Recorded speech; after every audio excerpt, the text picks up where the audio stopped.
Hey everybody, it's Mike Schumann and Seth Tao of the Daily Hoosier immediately following an Indiana 27-14 season opening win over the Old Dominion Monarchs. And I think, Seth, the first thing we got to talk about with the score, as I just mentioned, is there cause for concern, or is this just normal week one uh, silliness, for lack of a better term, that you sometimes see and that we saw last year with Indiana, as a matter of fact? I'd say probably a little of both, and maybe it kind of depends on your outlook on life, glass half full or glass half empty. Um, it was so far from a perfect performance today by Indiana. Plenty of cause for, there's cause for concern for sure. I mean, with the couple of big, long touchdown runs, their Old Dominion's quarterback, Colton Joseph, pulled off. And look, like we'll talk about Indiana's defense against that plenty. But, first off, I mean, Joseph deserves credit. I mean, he is a fast runner, can make plays. And really, I was caught off guard by the first touchdown run. He pulls the ball away so late on those options that it's just Mhm. really tricky for the defense to read. I mean, even on that one play in the first half that was broken, like a bad snap, like Aiden Fisher went and bulldozed the running back in the backfield, even though Joseph still had the ball. I think it just took a little bit of adjusting for them to get used to those options and the quick handoffs and the late pullaways. But that's something they're going to have to, figure out because they've got plenty of other mobile, running type quarterbacks on their schedule this year. So, they're going to need to clean this up. That's definitely a big cause for concern. There's a lot of mixed results offensively, in goal to go situations. You and I talked privately, kind of wondering maybe they're keeping it a little vanilla on purpose down there if they're not just kind of going to, pulling out all the stops. And, there were, especially the first few series that didn't go well down there. It felt like Mike Shanahan was kind of, keeping it a little too basic down there and not mixing it up enough. Some of that is just early season, not that much to be worried about. And there was plenty to like about Indiana today because I think it's important to note.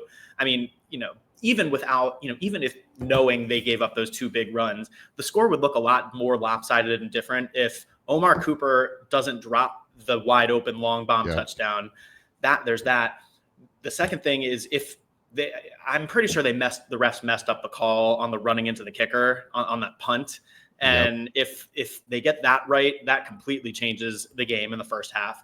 And then in the second half, if they don't miss the pass interference call against Elijah Surratt on fourth down in the end zone, I mean, IU probably scores a touchdown there. And so you're talking there like 14, 17, 21 extra points that, I mean, obviously Omar Cooper dropping a pass, that's something Indiana can control, but you don't figure that's going to happen very much this season. And those are three Right. more kind of freakish play, incidents more so than anything to really be concerned about. So, there's kind of some give and take. Yeah, and it's interesting as you ran through that list of things. I was reminded that Indiana had 500 yards of offense in this game, Right. and man, it sure didn't feel like it. Like it felt like they just kind of struggled the whole game, but they really struggled when they got inside the 10-yard line.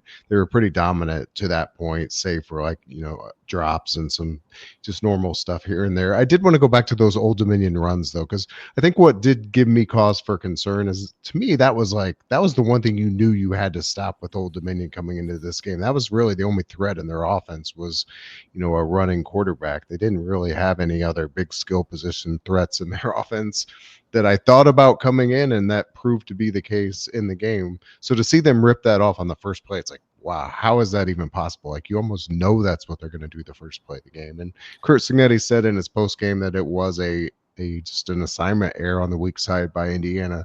So it happens. I mean, if that is the strength of Old Dominion, you got to understand that you're going to give up some points to a team's strength, and that's the way that went down. Overall, I don't think giving up 14 points is all that concerning against anyone in power college football. So, and those were kind of the bookend drives that Old Dominion had. The 9 drives in between were 6 punts and 3 turnovers. So Indiana, by and large, was pretty solid on the defensive end of the ball. Yeah. And I mean, anytime they got Joseph into a scenario where he had to throw the ball, I mean, he was not very effective as a passer. And I mean, he threw 3 interceptions. really only one of those you can truly pin on him because there were a couple tip drills. Although I guess at least one of the tip drill that got, I think, Lewis Moore his interception. I mean, it was a bad throw that caused it to be tipped, Right. and then that. I mean, Amari Farrell's, he just way missed his receiver behind, and D'Angelo Ponce's interception. I thought Kellen Wyatt made a really great play to make that happen, kind of catching up from the stud position on the far side over there. So, I mean, there's plenty to like. I think still, even with the couple long runs, I think Indiana. There's obviously the cause for concern, and really, it's the assignment errors. I would point to the defensive line a little bit because I mean that's really what Cignetti is talking about with assignment errors on stuff like that, and it's just kind of plugging the gaps, playing your assignments in there. And yeah, so if there's any area like general position group or cause for concern within the team, I guess defensively you're looking at the defensive line, maybe specifically the defensive tackles, but it's week one. You can only be concerned so much, and now they have film to look at and be able to correct things. Right.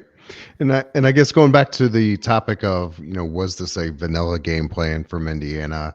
I just felt like they did things that we don't have that much body of work, just one season, but, I felt like they were huddling way more than they did last year. I felt like that they were, the run play to pass play ratio was like almost 2-1. So, and then in the red zone, as we mentioned, like there were times when ODU was like stacked 10 in the box and Indiana just tried to run right into that box. It's like, I don't know if that's something Mendoza should check out of at the line of scrimmage. I don't know if he has the freedom to do that or where that breakdown was, but it sounded like Cignetti acknowledged that there might have been some game plan issues that came to fruition in that part of the game. Yeah, I think there were at least a couple times that plays where it seemed pretty obvious, like the Old Dominion was stacking the box, had linebackers and defensive backs kind of, cheating towards the line of scrimmage. Right. And a few moments like that where Mendoza needs to be able to spot that and check out of it, even if you're calling a timeout. Like you'd rather burn a timeout there and not get absolutely stuffed at the line of scrimmage than, have a play go, be doomed from the start. So there's some, and I would imagine even if Mendoza doesn't have the ability to, or doesn't have the freedom to necessarily make those checks yet, I don't know if he does or he doesn't, make checks and call audibles and whatnot. You'd imagine that if he is concerned about a look, that he could step away and call a timeout. So right. There's a little bit of concern in that sense. As far as the run pass balance, I mean, you don't really have too many concerns about Mendoza himself and his ability to throw. I mean, he made some strong throws throughout the game. I mean, the ball that, I mentioned Omar Cooper's drop. I mean, that was a really great throw by Mendoza. And I mean, he also made a pretty good throw, deep ball to LeBron Bond on the other end. And at first I thought that Mendoza overthrew him. And then, I watched it back and I think LeBron Bond, freshman mistake, just kind of needed to adjust to that ball a little better because I thought it was a pretty well-placed ball that easily could have been a touchdown. Right. So, he was pretty on it.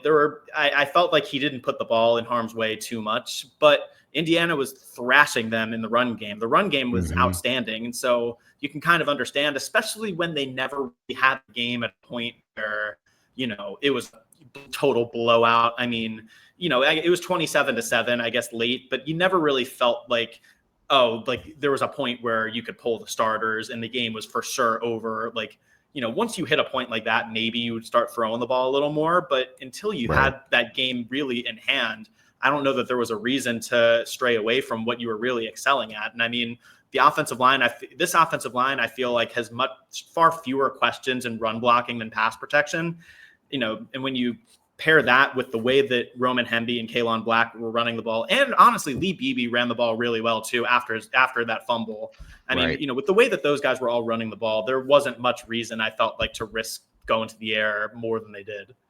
Yeah, no doubt. I was just going to pull up the rushing stats for Indiana. 57 carries, 309 yards, a 5.4 average. So, I mean, and as you said, like literally all of them. Hemby actually had the lowest average per carry at 4.8, and it seemed like he was, consistently getting downhill and getting in space. So, I definitely thought that part of the game was a positive. I'm curious your reaction, because we had this same reaction a year ago at this time after the FIU game.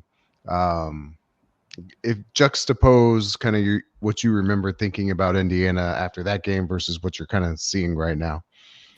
I feel like it's a pretty similar, maybe a Mm-hmm. little, maybe a little more cause for concern today than what you saw last year, just because, the game, was closer today. And there were, I mean, they gave up, the couple big home run plays that they gave up to Colton Joseph.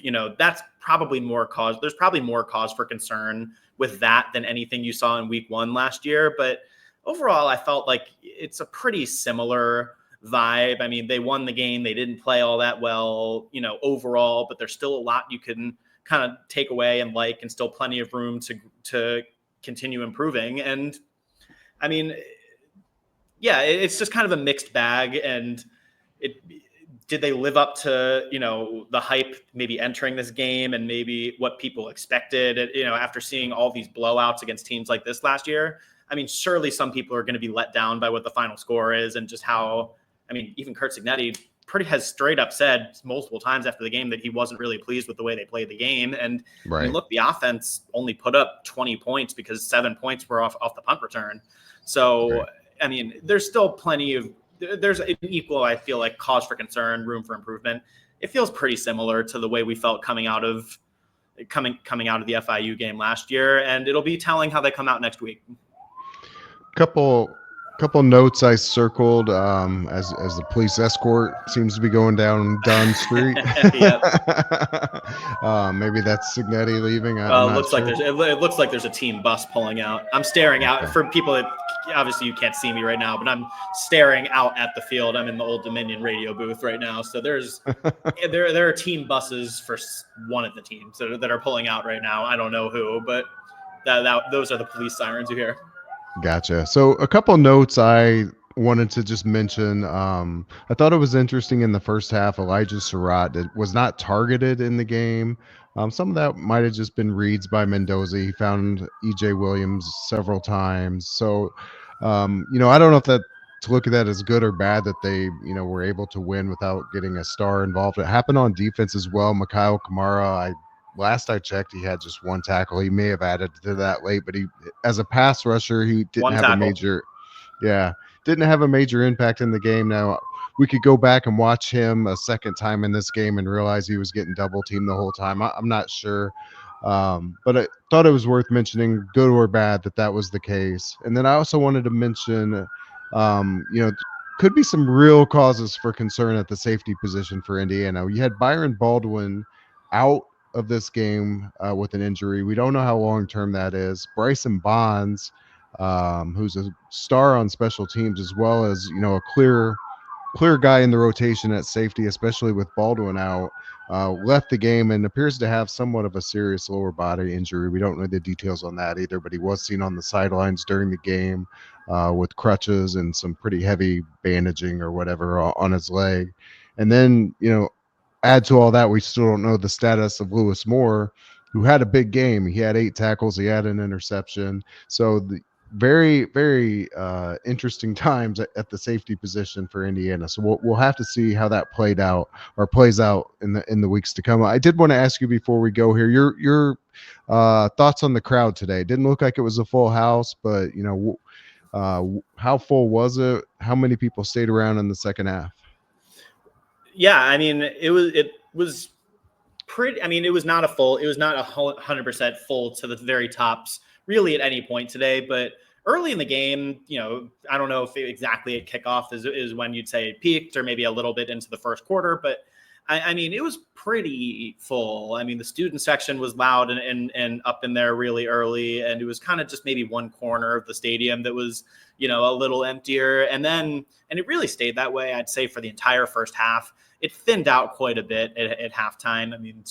A lot of students seemed to leave and not come back. And, which is interesting since the game, was still close-ish at that point. Right. So, I mean, it's still just, I guess the draw of, a big name opponent isn't there, with a game like Old Dominion, and you kind of, the weather was not so hot that there's been some early season games in the past where it's like 90, 95 degrees, Right. really humid, and where you're going to need to be chugging water to be able to stay out there for a whole afternoon. Right. And it wasn't like, it was nice out there today, but it was not so hot that you couldn't sit out there for a whole day if you wanted to. I'm just commenting. I'm not offering really opinions on it, but to answer your question, it thinned out quite a bit in the second half. And by the end of the game, I would say it was probably less than a third full in the stadium. Just, enough people had left by that point. And especially as Indiana started running out the clock on the game, Right. people started to hit the exits, but not at atypical for an opening week here. But it's certainly at the beginning of the game. You could sense the excitement that was palpable, in the stadium coming off the year they had. And especially, you asked how, how we feel coming out of, this game today compared to FIU last year. The crowd today was a lot, more lively early in the game than it was for FIU last year, I felt like. Yeah. The problem with really good football weather is there's a direct 1-to-1 correlation with really good tailgate weather, and with Right. Indiana running the ball 50 plus times, I think unfortunately, the tailgate probably won out today. But so there's some element based on the way Indiana played today that they're going to have to kind of re-win the crowd. It's already sold out for Illinois, so I think you're just going to see some more kind of tepid crowds for the next couple games, and then if they're 3-0 and beat Illinois, it'll probably be bought in for the rest of the season. That's just seems like how it's going to go. Even for the Illinois game, I would imagine that it's going to be a packed house for that one, and yeah. I would imagine that people, unless Indiana is getting blown out, at halftime, right. I would imagine that's going to stay full for the entirety of the game. So we'll see going forward. But if you're somebody that cares deeply about the crowd size, I wouldn't be too concerned about what happened today. Same.